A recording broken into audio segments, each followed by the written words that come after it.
Hay una serie de Netflix que está causando muchísimo revuelo nacional e internacional porque tiene una carga dramática y técnica muy fuerte. Tanto las personas que ven cine por pasión como la gente que lo ve para evadirse o para notar algunos aspectos de la vida. Están disfrutando mucho la serie y le está llegando mucho. Esta serie se llama Adolescence, y está creada por Stephen Graham y Jack Thorne y dirigida por Philip Baranti con la fotografía de Matthew Lewis. Está protagonizada por el joven Owen Cooper, por el mismo Stephen Graham, que es también creador de la serie, Ashley Walters y Christine Tremarco, entre otras personas que trabajan en el elenco, que no es un elenco de estrellas conocidísimas. Sin embargo, Stephen Graham sí lo hemos visto en muchas películas de Guy Ritchie, lo hemos visto en varias películas, tremendo actor. Y bueno, la serie, yo decía que tiene tanto un aspecto dramático como un aspecto técnico.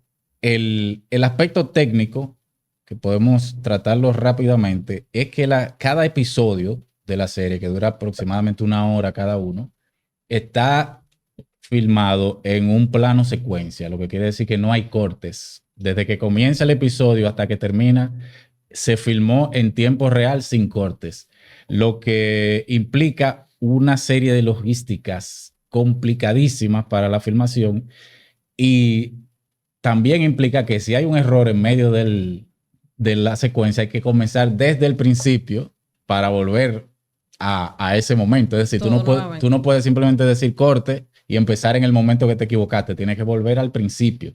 Entonces ya tú te imaginas lo complejo que es cuando un creador decide que va a filmar en plano secuencia. Hemos visto directores que suelen hacerlo. El maestro Michael Haneke suele usar planos muy largos, pero no, obviamente no la película completa, sino planos bastante largos. Lo hemos visto con Steve McQueen, por ejemplo, el director de Hunger. Y se usa por lo general para acentuar el dramatismo. Se usa mucho para eso, porque cuando tú tienes una escena que no tiene cortes, te va creando esa montaña dramática que te va aplastando, y llega un momento ya que tú no sabes qué hacer con tanta. Sí, que de hecho tú lo mencionabas, Diana, antes de empezar a grabar, que por momentos la serie satura. Y yo sentí lo mismo, es decir, que tienes razón en eso. A nosotros, la gente sensible. Quizás, yo especulé inmediatamente, me hice un autoanálisis. Yo dije, quizás tú estar pendiente al plano secuencia, wow, plano secuencia, y al mismo tiempo a todo lo que está sucediendo en la serie, puede ser que te abrume, te llega a abrumar. Yo no lo sabía cuando las vi. A mí me pasó eso. Yo dije, coño, es que yo estoy atento al plano secuencia y también atento a lo que está sucediendo. Sí. Entonces, ¿de qué va la serie?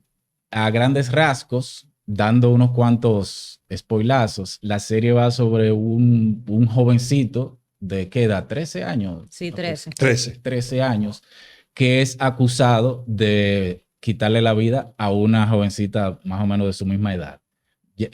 Probablemente esto sea lo que está llamando tanto la atención, que no estamos acostumbrados a que el crimen venga de una persona tan joven. Quizá si te presentan una historia de un adulto que comete un crimen, es más digerible, ¿verdad? En el cine tal vez no es muy usual, pero aquí en la noticia sí. No tristemente frecuente. Sí, exactamente, porque no se suele ver en el cine como agresiones hacia niños, hacia jóvenes. Entonces eso como que impacta, y creo que por ahí es que viene el éxito que está teniendo la serie.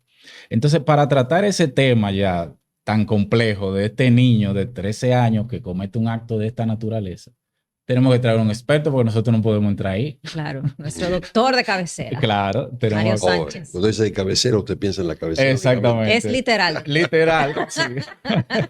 Tenemos al doctor Mario Sánchez para que nos ayude a entender más o menos cómo funciona la mente, la estructura psíquica de un jovencito que está en desarrollo y que llega a estos extremos. En el contexto de estos tiempos. Exactamente. Tomando en cuenta que la serie, según yo estuve leyendo, está inspirada en en hechos reales. No en un hecho en específico, sino en todo lo que sucede.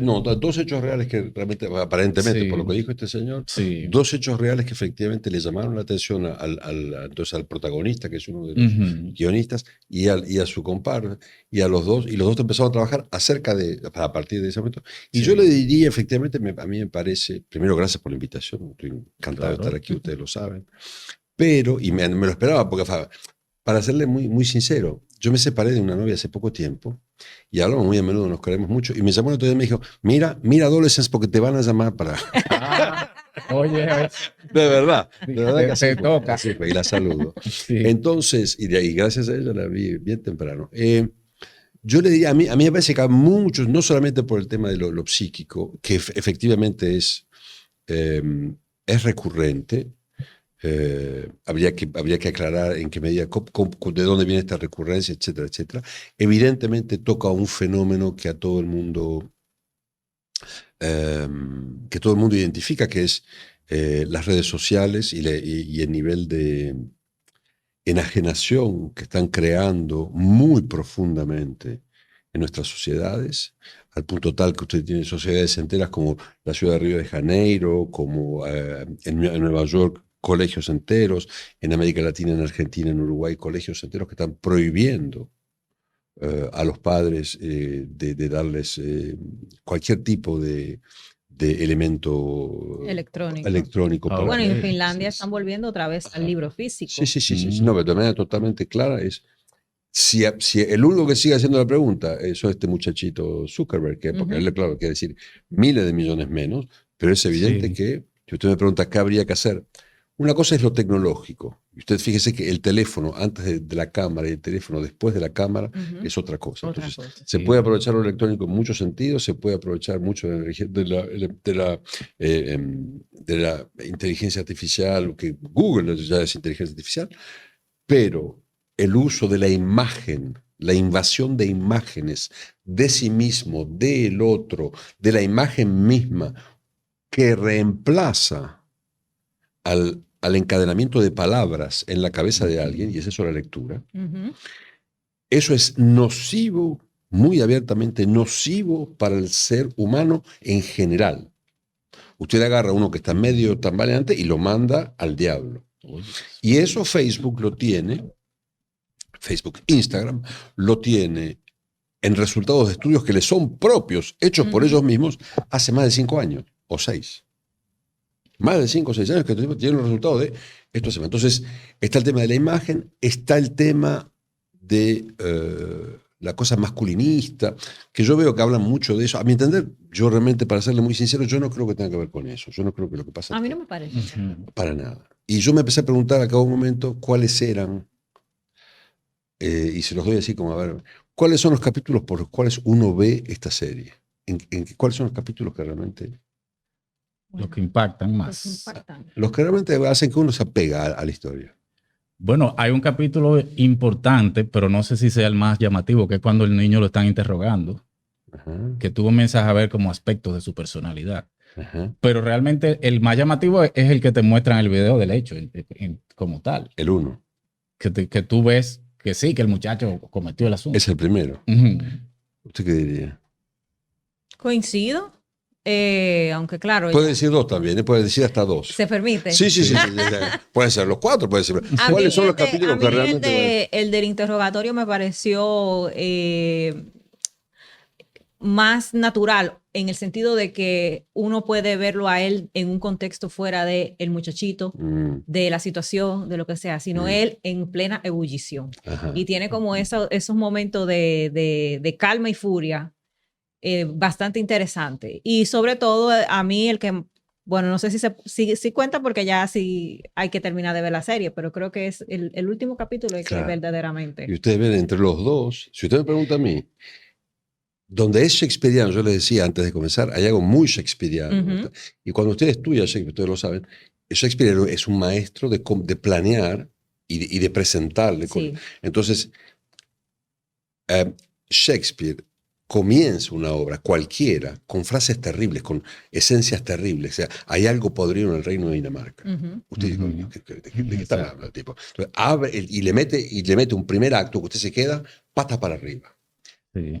Y en el cuarto capítulo, lo que usted ve es lo que le pasa a una familia y cómo se va al diablo todo. La consecuencia. Lo que una persona lo que 4 personas habían armado, cómo se desmorona de entre las manos. Es lo loco de ese capítulo, del cuarto. Es como a este hombre se le va su realidad y la de toda su familia como si fuese arena entre las manos y no hay manera de detenerlo. Él se hunde con toda la historia y donde es muy shakespeariano, fantásticamente, es que lleva el clímax hasta el punto en el cual el tipo está como loco todavía defendiendo y peleándose porque y de repente el hijo aparece, lo llama el día de su cumpleaños, toda la familia escuchando y le dice: voy a dejar de decir que no fui yo. Que no fui yo.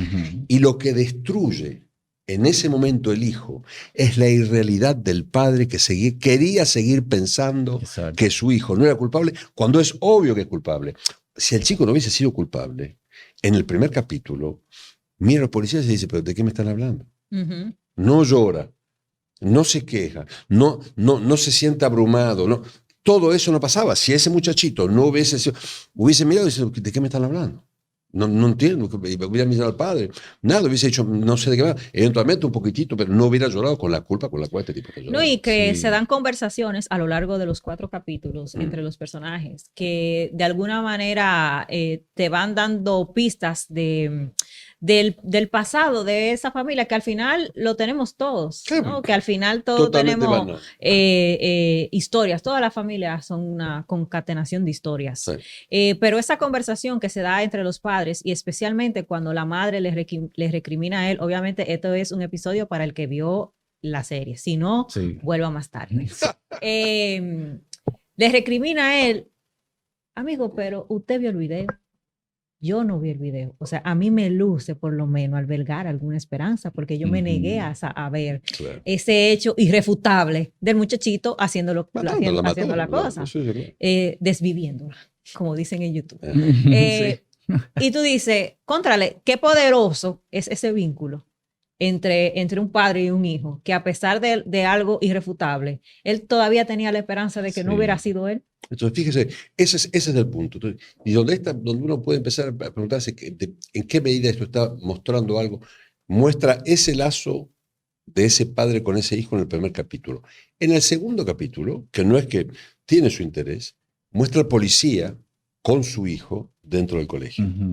Y ahí una vez más Shakespeare le dice, empieza él diciéndole al hijo: voy a venir a tu colegio, te pido disculpas, voy a tratar de no molestarte. El día que yo le diga a mi hija que cuando vengo a su colegio voy a tratar de no molestarle, me come el teléfono. Voy a tratar de no molestar.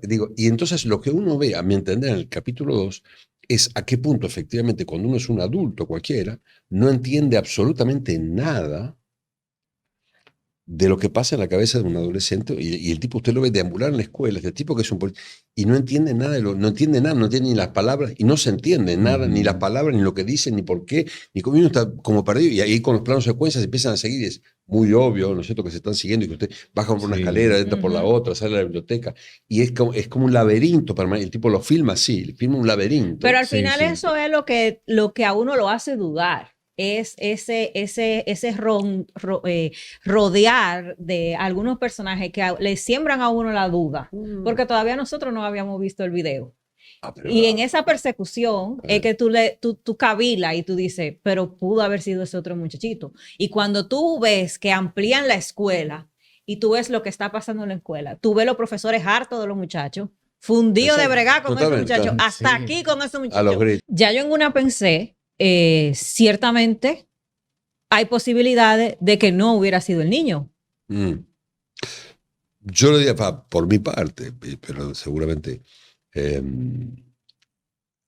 desde la primera, porque inclusive si usted se fija, el final del primer capítulo, es evidente que el niño lo hizo. El abogado, inclusive, el abogado que tiene, que es el abogado de oficio, que no tiene por qué andar, pide que interrumpan el interrogatorio, porque el tipo ve que este tipo es culpable. Sí, ya él dice aquí no hay mucho que hacer. No, y uno procesalmente, en mi caso, uno sabe que la policía no te va a tumbar la puerta si no tienen por lo menos. No, pero aparte, una cosa es la de sospecha, pero por fuera de eso, que el abogado interrumpa y diga, no, vamos a parar, por favor, hagamos un receso, está pidiendo eso porque se sabe la estrategia que tomamos. Este muchachito en realidad hizo algo gravísimo, se empieza a ver muy claro que fue él. Y el niño termina el primer acto, termina el primer acto sin decirle al padre, no fui yo, no lo hice. Y el padre lloraron los dos, y de ahí se pasa al segundo acto, donde empieza el tema de la policía, etcétera, de la policía que va, y terminan los dos llorando, y de ahí el padre más tarde, que es el tercer capítulo, aparece diciendo que él no. Pero la realidad es que ya en ese momento el padre no quiere ver lo que realmente está pasando. Se nota que el padre no quiere ver. No lo quiere reconocer. No quiere ver la realidad de la cual está su Sí, porque lo que parece ser la intención de los creadores, al mostrarnos en el primer capítulo el hecho como tal, no es saber si lo hizo o no lo hizo, es como ya ver cuál es el resultado, el aftermath de todo esto, cuáles son las consecuencias de estos hechos en la persona como tal, en el que la ejecuta, en el mismo abogado, en los policías, en la familia, en la sociedad. Es como ver el resultado de todo esto. La interacción, y eso la interacción de cómo la sociedad lo trata, la llegada a la comisaría y todos los protocolos, un niñito de 13 años que eventualmente mató a alguien el día anterior por la noche, durmió, se despertó, lo viene a buscar a la policía, ¿verdad? Lo sacan como lo sacan, y el otro le está preguntando, ¿y te gustan los cereales o no te gustan? Y hasta que no le responda si le gustan los cereales o no, no lo deja ir a sentarse. Entonces, ese protocolo, luego el tema de cómo el padre actuó, y como todo el mundo se va sitiando. El protocolo. Exactamente. El protocolo. Yo quisiera entonces que, entremos en materia ya que hemos hablado un poco de la creación de la serie y todo ese tipo de cosas, que hablemos de Jamie como objeto del estudio de personaje, ¿no?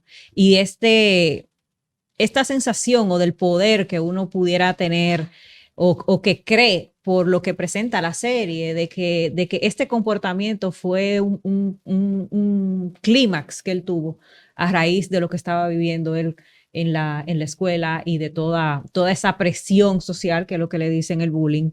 ¿Qué tanto hay de eso? ¿Qué tanto hay de que puede ser también parte de su naturaleza? ¿Qué parte hay de si ciertamente está afectado por algo?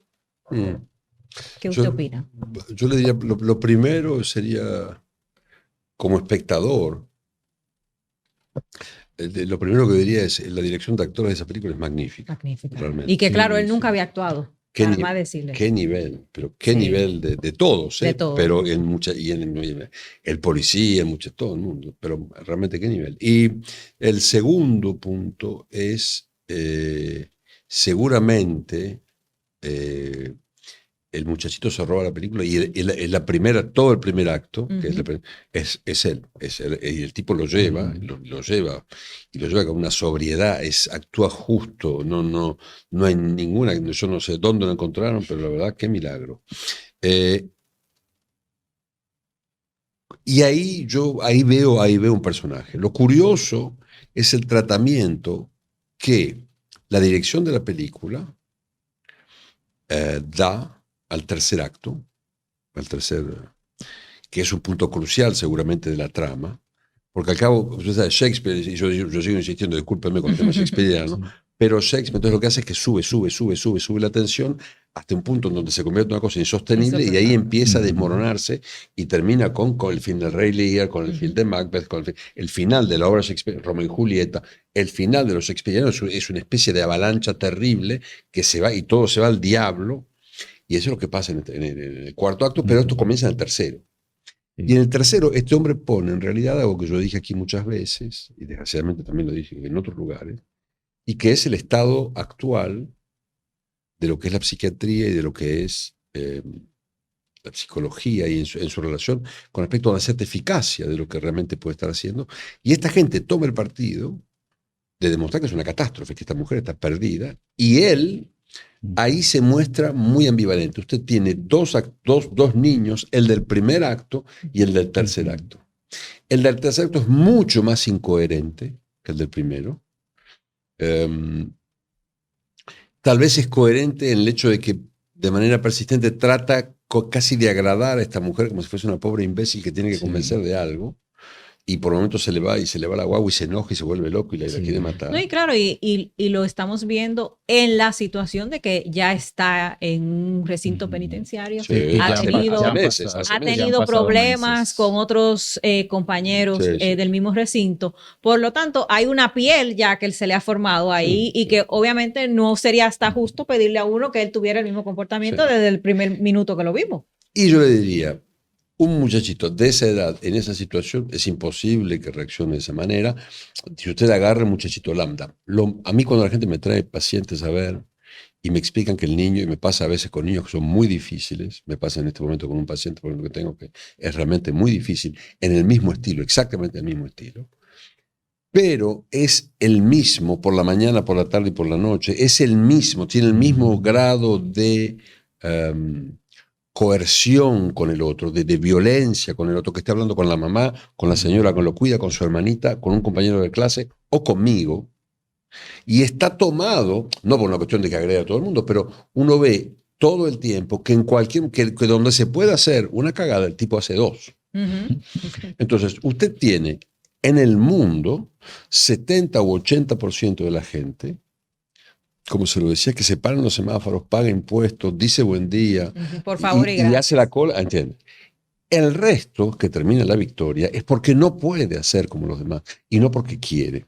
Este muchachito está, y en eso me parece que la trama es un poquitito fallida. Yo no creo que cualquier sujeto, a pesar de lo que yo mismo acabo de decir hace un rato acerca de las redes, acerca de las imágenes, yo no creo que cualquier sujeto pueda caer en esa ladera tan fácilmente y simplemente porque han cambiado o porque se dio una situación o porque algo pasó. Es realmente el sujeto que tiene una cierta predisposición. Si usted me dice, entonces el hecho de que la marihuana sea legal, claro, es un desastre. El hecho de que haya mucho más alcohol hoy que hace 150 o 200 años, claro, es un desastre. El hecho de que haya muchos más medicamentos que se están dando a estos muchachitos, de los cuales no controlamos muy bien lo que está pasando, evidentemente, si usted va a buscar todos los casos de niños que ametrallan a otros niños, 90% tienen ADHD, eso quiere decir que 90% o 95% están tratados con tratamiento para ADHD y son anfetaminas, entonces no es tan simple, eso conlleva un riesgo. Entonces, concretamente me parece que en ese punto, y este tercer acto es lo que yo encuentro más incoherente en la totalidad, y el objeto, en ese tercer acto, el objeto de este niño que es y no es, y que me parece menos logrado, me parece mucho más logrado y aterrador el desorden en el cual está la psicóloga. Me parece que eso es patético, pero... La que sabe. Sí, la que va a decirnos a nosotros qué es lo que le pasa a Jamie. Y que según lo que ella conversa, es alguien que después de otro experto, ella es un externo que va a hacer como la visión de afuera. Ajá. Y ella no tiene como mucha idea de lo que tiene que hacer. Y es así. Los colegas pero cuando yo hablo con colegas que tienen este tipo de situación, y la mayor parte del tiempo, lo que hay son cosas, lo que se dice son cosas totalmente descolgadas. La psicología no da cuenta, realmente no logra dar pie con bola de lo que está pasando con este tipo de casos. No, de manera general les va mal, nos va mal, realmente es muy complicado. Tenemos que encontrar seguramente otros paradigmas y otras maneras de funcionar, porque lo que estamos haciendo. El hecho también de que se decidiera el director de que la muerte sea por apuñalamiento, ahí creo que hay una intención también, porque eso no es una cosa fácil de hacer. Yo recuerdo un caso muy, muy, muy trágico y muy traumático para la sociedad dominicana del niño Llena Saibar. Y a mí eso de cuando en el juicio estaban explicando que solamente dar una puñalada es algo increíblemente físico que implica mucha fuerza. Sobre todo si tú no eres un carnicero. Sí, no es lo mismo que un disparo. Entonces, que hay como cierta desconexión. Claro, y es un aparato, hay una mediación entre lo que va a ser la acción y tú, que tú solamente tienes que disparar. O si tú empujas a una gente y tiene un trauma craneal y se denucó, lo que sea. Pero él le dio 10 y 12 puñaladas. Y esa rabia le viene ¿de dónde? Eran 7. Justamente, si vamos al caso... No, después de una ya son muchas. No, por eso digo, le da 7, pero 7 es enorme. Y inclusive hay en que uno de los niños hace el comentario, creo, donde dice que algunas fueron sobre el hueso. Ajá. Entonces, eso efectivamente no sé, es que algo frene y volver a empezar y buscar otro lugar, hay que estar en un pasaje del acto. Ahora, que un niñito esté en un pasaje del acto tan violento como ese, si estamos hablando de un niño que tiene una impulsividad digna de lo que se puede llamar un déficit de atención, una disfunción ejecutiva masiva, sí, claro, puede llegar a tener puede tener la persistencia de... Ahora, yo le diría, el problema es, si fuese un arma, ¿cómo consiguió el arma? Es muy difícil tener 13 años y conseguir un arma de fuego. Si la mata estrangulándola, por ejemplo, es más difícil. Porque usted, cuando mete el cuchillazo en tanto que tal, es algo que hace que el otro se va a morir. El estrangular hay que sostenerlo con las manos y seguir y aguantar y mirar al otro en los ojos y que se esté muriendo y que usted siga. Entonces, es incoherente, es una vez más, es muy trágico, muy tragedia griega. Entonces yo entiendo que lo hayan puesto así. Me parece que si en términos reales un niño lo puede hacer por ese...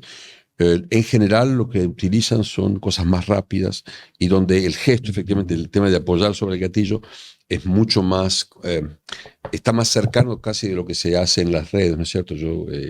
A mí me hizo pensar al trabajo que yo puedo hacer y que hice en varios casos con gente que tuvo situaciones realmente de violencia y de retroalimentación de la violencia con los juegos electrónicos en los cuales se juega, sabe que son muy populares, para no nombrarlos, y en los cuales los niños juegan inclusive en red. Y es una parte de lo masculinista que están diciendo que existe, efectivamente es una de esas redes. Y entonces, en esas redes, efectivamente, todo el tema es apoyar. Y eso es los muchachos que terminan pensando algún día en ir a algún colegio, en ir a alguna universidad, donde les hicieron bullying, etcétera, etcétera, y matar a los que vengan hasta que los maten. Efectivamente, son muchachitos que están pensando muy seguramente, como usted lo está diciendo, pensando en tocar un gatillo y matar gente sin tener que hacer el esfuerzo físico de matar al otro. Hace poco yo escuchaba un militar que explicaba que lo primero a lo que se confronta un soldado es al miedo de matar, al miedo de tener que salir y matar a alguien, y que la primera vez que uno va a matar, y el tipo después explicaba que llegaba un momento donde entrando en la guerra había un goce de matar y que había que volver de eso, y Freud hablaba de eso. Lo que a Freud le parecía increíble era que la gente que volvía de la guerra dejaba de matar y no seguía matando. Yo suelo citar a un comediante llamado Louis C.K., que él tuvo unos problemas de cancelación por unas tendencias sexuales que él tiene. Pero el tipo es genial en cuanto a su trabajo de cómico, porque él es muy incisivo y él tiene una manera de ver la sociedad de una manera muy interesante. Y él planteaba algo en una entrevista. Él decía, a mí me preocupa el tema de las redes sociales y los celulares, porque el ser humano tiene una tendencia a la crueldad. Diciéndolo así de manera graciosa, él lo dice. Pero mucha seriedad en el fondo. Él dice, el ser humano tiene una tendencia a la crueldad, y para un muchacho joven, un niño, es muy fácil insultar a alguien a través de una pantalla sin obtener una reacción real de la otra persona. No es lo mismo que tú insultarlo cara a cara, hacer el ejercicio de insultarlo cara a cara y obtener la reacción de la persona, ver su incomodidad. No es lo mismo que hacerlo a través de una pantalla. Tú lo escribes y te va por ahí, sigue tu vida tranquilo. Eso te va alimentando la crueldad sin ninguna retroalimentación. Claro, sí. Entonces él dice, por eso yo a mi muchacho no le doy celulares.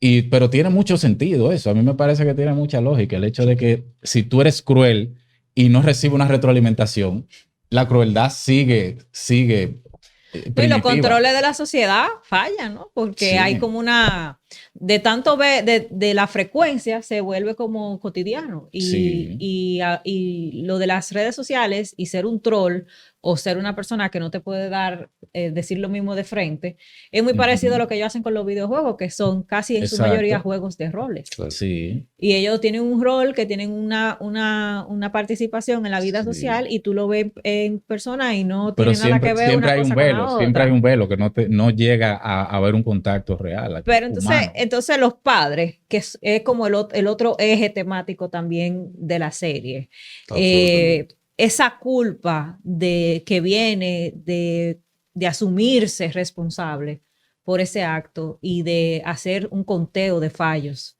que dio como la consecuencia de que el hijo que yo crié hizo eso. Yo pienso que discúlpeme, pero yo no pienso que están contando los fallos. ¿No? Usted sabe, cuando uno se enamora de alguien, se la pasa al principio de la historia contando y recontando cómo se conocieron y todo el mundo le pregunta, el tipo vuelve a contar y un día que están en su casa solo y te acuerdas cómo tú viniste. Y ese tejer es lo que Borges y Lacan llaman la ficción del amor. Uh-huh. Entonces, el amor se construye como una ficción, como un cuadro, como una novela, y se va tejiendo con palabras, con imágenes, con situaciones.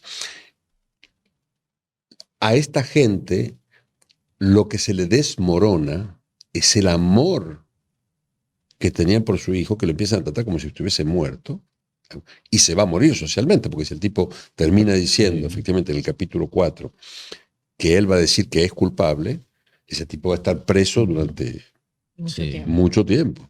Entonces, y el padre cuando lo mete al final y mete el muñequito en lugar de él, lo tapa y se va, el tipo está destrozado, lo está enterrando, está hablando con un suplente de su hijo que no va a volver a esa cama nunca más. Volverá, va a tener 40 años, 35 años. Entonces, duelo si lo logra.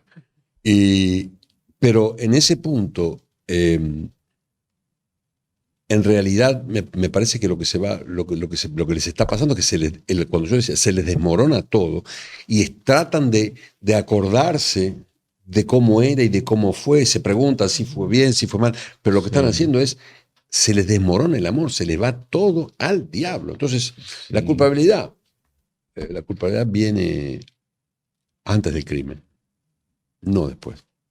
Después se va todo al diablo. Entonces, antes lo hago o no lo hago, el que va a ser culpable se lo pregunta. Lo más interesante es ver cómo la familia del asesino se desmorona, se cae, se derrumba. Lo hablamos un ratito, no es la del muerto. La del muerto, evidentemente, porque la muerte intervino. Este tipo no está muerto, pero hay que matarlo igual. De una manera sí murió igual, de todas maneras. Y de una muerte donde no está muerto. Es terrible. No, incluso planean la huida. Dice, bueno, no tendremos que ir de aquí. La hija, la hija plantea algo muy interesante. El hecho de ya estamos a mitad de camino, vamos a llegar hasta el final. Si nos vamos para otro lado, vamos a empezar desde cero y alguien se va a enterar y vamos a empezar de nuevo con este proceso. Es decir, ella plantea algo interesante. Sí. Pero mira, algo sobre eso que tú decías, de que ellos comienzan a rememorar y demás, y sobre algo que decía el doctor, me gustaría preguntarle, que es algo que me intriga mucho, porque ellos mismos plantean el tema de que, mira, nosotros criamos a este muchacho y mira lo que salió, pero también criamos a esta muchacha. Y aquí estamos. Y mira lo que salió. Es decir, hay una tendencia de genética, qué sé yo. Sí, y usted puede tener, una vez más, aún siguiendo la hipótesis que yo digo, yo le diría, ¿a cualquier niño le puede pasar esto? En general no. En general hay efectivamente una herencia genética y uno ve que el papá es medio fosforito. Tiene la mecha corta. Tiene la mecha corta, tiene la mecha corta y la memoria también tiene la mecha corta. Y entonces el papá tiene una impulsividad propia de lo que se puede encontrar en el hijo. El hijo, que es un enorme actor, el muchacho no actúa todo el tiempo en la impulsividad, justamente. Actúa en el primer capítulo. No hay impulsividad, no hay ningún tipo de... Y un tipo que tiene una impulsividad capaz de llegar al punto de matar a otro, y una vez más, no porque lo haya decidido, sino en un pasaje al acto donde la otra lo criticó, no sé qué, nada, y él siente que le fue a hablar, pero fue con un arma para darle miedo y finalmente la mató, vamos a ponerlo así. Ese la maté no le pasa a todo el mundo, y 7 puñaladas no le pasa a todo el mundo. Entonces, eso le pasa a un tipo de una alta impulsividad.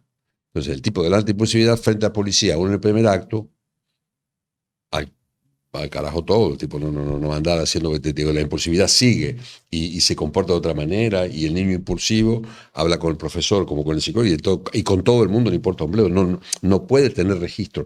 Digo, la conciencia moral no le funciona. Este caso no es ese caso, ese muchacho no está en ese punto, pero lo que sí me parece que está actuando es más bien el hecho de que efectivamente genéticamente uno puede absolutamente tener una persona que se parece a y otra al lado que agarró otra rama y que no tiene nada que ver con eso y que efectivamente tiene una realidad, eventualmente una cierta lucidez, eventualmente una pequeña ansiedad, pero que de ninguna manera va a jugar el mismo registro de impulsividad o de hiperquinesia o cualquier síntoma mayor de los que son de este tipo de... Viniendo de la misma combinación de padres. Absolutamente. No eso pasa en toda la casa, sí, porque todos los hermanos somos diferentes y nos criamos en el mismo sitio, comimos lo mismo, nos dijeron lo mismo. Pero ya casi finalizando, quería no dejar de abordar con el doctor esta gran conversación que se ha dado con esta serie de lo desconectados que tal vez podemos estar nosotros con esta nueva generación, que es lo natural entre una generación de más tiempo con lo nuevo. Los nuevos siempre tienen que crear su propio lenguaje porque el de nosotros no lo comprenden o no se sienten aceptados. Y esto no es música. Exactamente. Pero lo que yo digo es, y creo que la mayoría de los comentarios, sobre todo la gente que tiene hijos de esa edad, es eso. No los comprenden, no saben cómo decodificarlo. Quiero acercarme a ellos, pero no los comprendo. Ellos tampoco quieren lo natural en la adolescencia, ¿no? Que usted decía al principio cuando conversábamos fuera de cámara. ¿Hay alguna ruta segura de escape? Para evitar que un muchacho de eso uno le dé un zumbón o viceversa. Sí. Mire, en todo caso, efectivamente yo fui a buscar y les contaba una antropóloga que fue consultada por France Info, que es la radio pública francesa de informaciones. Y esta mujer decía, yo no veo de qué se están asombrando, ni con respecto al masculinismo. Digo, usted no es un hombre, pero si usted fuese simplemente un hombre y tuviese la suerte de tener 60 años, por ejemplo, y aún 60 años, y abre Instagram, el señor Zuckerberg y todos sus amiguitos le envían muchachitas desnudas, de cuero, de prostitutas, como si fuese, ¿entiendes? La actividad masculinista está dentro del algoritmo de esta gente, muy concretamente, y están buscando, cuando uno va a buscar imágenes, muy a menudo busca los bajos fondos, ¿no es cierto? Claro. Entonces uno tiene que hacer muchos esfuerzos para que sea siempre Rachmaninoff o siempre Sostakovich o siempre, claro, o siempre... Es que es muy fácil lo otro, está muy a la superficie. Tiene que ir a buscar Fellini, tiene que ir a buscar Peter Sellers, tiene que ir a buscar cosas refinadas para terminar escuchando y teniendo más, pero aún así me siguen proponiendo cuernos. No, claro. Entonces, ese sexismo existe porque está ligado a la imagen, porque está ligado a la cosa pornográfica de la imagen. Si usted lee la pornografía de Vítor Gombrowicz, no sé si lo conocen, Gombrowicz es un polaco que se fue a la Argentina y que escribió un par de libros muy interesantes, uno Ferdidurke, del cual Borges dijo, sí lo conocí, nunca le habló, se lo presentaron uno al otro, se dio la mano, el tipo polaco nunca le habló a Borges, tuvieron uno delante del otro, y Borges nunca le habló, se levantaron y se fueron, pero los dos era la contracultura, si usted quiere, era el opuesto de Borges, siendo un tipo muy refinado y un hombre de literatura altísimo. Y este hombre escribe un libro que se llama La pornografía. Y la pornografía tiene que ver con la repetición, con lo insostenible de la repetición, con lo insostenible de cualquier gesto que pueda llevar el morbo, pero tiene cualquier cosa. Él lo hace, por ejemplo, dentro del libro con el tema de matar un gusano. Y el tipo empieza a matar un gusano y no para de matar al gusano mirando al otro, y el otro lo mira y él sigue matando al gusano y no para de matar al gusano. Y toda la escena pornográfica es simplemente la insistencia de. Entonces, esta gente tiene una insistencia y lo lleva a estos muchachitos a un nivel de locura muy fuerte. Ahora, eso hace de nuestra adolescencia actual algo totalmente nuevo e inédito. Yo trabajo todos los días con gente que es adolescente y es exactamente lo mismo que hace 40 años o 50. No, ¿qué cambia? Pero con internet. Con muchas imágenes. Sí. El tema de yo lo decía hace un rato, creo que fuera de cámara. El teléfono con una cámara es un error de un ser humano que nos puede llegar a costar carísimo. Si usted quita mañana simplemente la cámara de los teléfonos, la realidad va a ser otra cosa.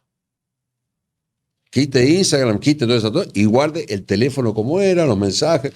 Eso es, comunicarse es una cosa. El tema de la imagen no puede ser que la gente no se dé cuenta que tener, como yo suele decir un rato, que un niño de 7 o 8 años, la madre tenga 4 o 5 mil imágenes de su hijito guardadas, cuando de toda mi infancia hay tal vez 25, ponle 30, sí. Y muchas movidas y otras veladas, ¿entiendes? Y que sacar una foto era un lío, y alguna gente había que llevarlo, revelaban, ¿entiendes? Eso hacía que yo vivía con una imagen de mí mismo que no tenía nada que ver con las 5.000 imágenes documentadas que tiene. Uno parece que se convirtió en una especie de Nat Geo, ¿no? que la madre está sacando. Sí. Entonces, esas cosas, esos parámetros van cambiando, esos parámetros nos van seguramente estupidizando más, pero el hecho de que no comprendamos a la adolescencia, y eso lo dicen los autores es estrictamente clásico de la adolescencia. Si usted va a ver Romeo y Julieta, es que los jóvenes tienen vocación de perderse, de fracasar. Romeo y Julieta se suicidan y tienen los dos 14 años en una historia de amor, porque su familia. Si usted no lo sabía eso, ¿eh? Si usted no lo sabía eso. Claro, entonces esto tiene 500 años. Entonces, exactamente. El Titanic se hundió, yo siempre digo. Entiendo. Entonces, en ese punto es muy claro que no hay tanta diferencia, y diría, seguramente, si usted me dice, ¿dónde es más complejo? Es mucho más complejo lo que se está haciendo, y discúlpeme que vuelva siempre a lo que a mí me concierne, pero lo que se está haciendo con los medicamentos y digamos, con las cosas que entran en el cerebro legalmente o ilegalmente. Uh-huh. Lo que están haciendo con la marihuana, lo que están haciendo con el alcohol, lo que están haciendo con las otras drogas, la profusión de todo tipo de drogas. Hay que entender, las políticas internacionales de drogas que están llevando adelante en Europa, en Estados Unidos y en América Latina son un desastre. Todo va mucho peor que hace 20 años. Todo va mucho peor que hace 25 años. Mucho peor, pero mucho peor. Hay más drogas, hay más gente que se droga, no se entiende qué hacer, todas las soluciones que se proponen se van al diablo. Todo funciona muy mal y no logramos ni siquiera delante de eso tener un grupo de gente que se ponga tranquilamente a decir, bueno, vamos a hacer un consenso nuevo porque esto no está funcionando y lo que creíamos que era una solución. Eso es terrible. Porque eso modifica efectivamente gente a pesar de ellos mismos. Realmente, a un cierto punto, empieza a modificar la gente. Pero las circunstancias normales, digo, algo ha cambiado en el ser humano que no nos dimos cuenta. No. Más imágenes no es bueno. Drogas por ahí dando vueltas no es bueno. Esta violencia en los jueguitos no es bueno. Pero la constitución del ser humano es distinta de antes. Yo no lo creo de ninguna manera. Creo que es tan incomprensible como siempre lo fue. Entonces, doctor, ¿cuál es la cuestión? ¿Con internet o sin internet? ¿Con pantalla o sin pantalla? ¿Cómo vivir en un mundo conectado análogo? Para alguien que tiene un niño, ¿no? Que lo recomiendan que eso es después de los 10 años. Yo le digo, por ejemplo, cuando yo trato gente que tiene discusiones ejecutivas, lo primero, hago una entrevista clínica, es lo primero que yo hago. En esa entrevista clínica, muy rápidamente, al cabo de 4 o 5 preguntas, o 6, le pregunto al paciente, su pensamiento o tu pensamiento, ¿está hecho esencialmente de palabras o está hecho de imágenes o de las dos cosas?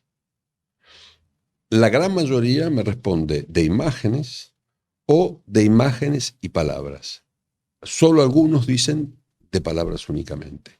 El cerebro de un adolescente que está en plena ebullición, aún así, llegado a ese punto de la maduración neurológica, tendría que estar manejado por palabras. Las palabras permiten el antes, el después, el relato, el volver para atrás.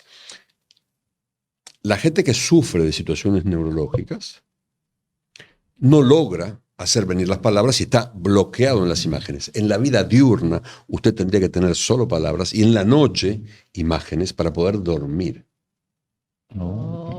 Durante el día, el antes, el después, dónde estoy, qué me están diciendo, estoy escuchando, qué tengo que hacer luego, lo anoté, comencé la hoja, me acuerdo cuando terminé la hoja, del principio de la hoja. Todo eso es porque vivo en palabras. Si vivo en imágenes, me voy. No hay ningún... Entonces, ¿qué estamos haciendo con las imágenes? Estamos favorizando un hueco de las palabras. Lo que le hace bien al ser humano son las palabras. El niño normal se interesa en la escritura y la lectura porque eso le da una manera de contenerse y de dejar de ser una cosa perdida en la nada y que empezar a funcionar realmente dentro de su cabeza y con el contorno. Cuando yo trato a un niño autista, estoy tratando de traerlo desde un lugar donde no tiene acceso a la palabra y al sentido, a que eventualmente pueda acercarse y empezar a volver a venir a las palabras y al sentido. Entonces, en ese punto, ¿qué hay que hacer? Acercarse de todo lo que lo trae a las palabras, acercarse eventualmente, el hombre que hizo esta película, el actor, el protagonista, el padre, decía que se hablen. Yo recupero que vuelvan a las palabras, que se hablen, claro, sí, no se van a comprender, porque ningún padre comprende a su hijo adolescente y ningún adolescente comprende. Entonces dice, ¿por qué vamos a comprar papas fritas a un restaurante chino? Sí, exacto. Entonces, y hay un punto donde no importa, no sé si me hace falta comprenderlo, me hace falta seguir al lado de él, me hace falta seguir porque es mi hijo y haga lo que haga, me tengo que callar y me tengo que quedar de alguna manera, como pueda quedarme y soportar, porque es insoportable esa situación. Es que cuando usted ve medicalmente lo que le sucede a un adolescente, no da ganas de estar ahí. Lo que nos nombramos, es un momento de duda tan importante para un hombre, por ejemplo. Yo le hacía esta remarca antes de comenzar, que el hombre, el jovencito de 8 años, es mucho más maduro y centrado que un tipo de 14 o 15, que va a estar como hueco, viendo cómo se viste, preocupado por su cuerpo, contando los pelos que le salen del pubis o no, y no sabiendo si es homosexual o si heterosexual. gusta o no gusta. Y cómo hablar con una mujer, porque la mujer no le habla tampoco y no sabe. Entonces, efectivamente es un momento, la adolescencia, que esta gente elige como tema, efectivamente trágico, realmente trágico. Hoy más trágico no, siempre fue igualmente de trágico. Siempre fue. Ahora, sí es cierto que hay un cierto número de cosas que no ayudan y que van por el lado de las imágenes y que nos sacan de la palabra y que no hayan libros y que los tipos no puedan jugar los unos con los otros y estén pegados a un teléfono. Es abominable. Simplemente. Sí. No, excelente.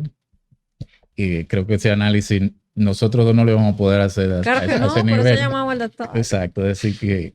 No, pero sí recomendamos... Cuando yo quiero ver una buena película, los escucho.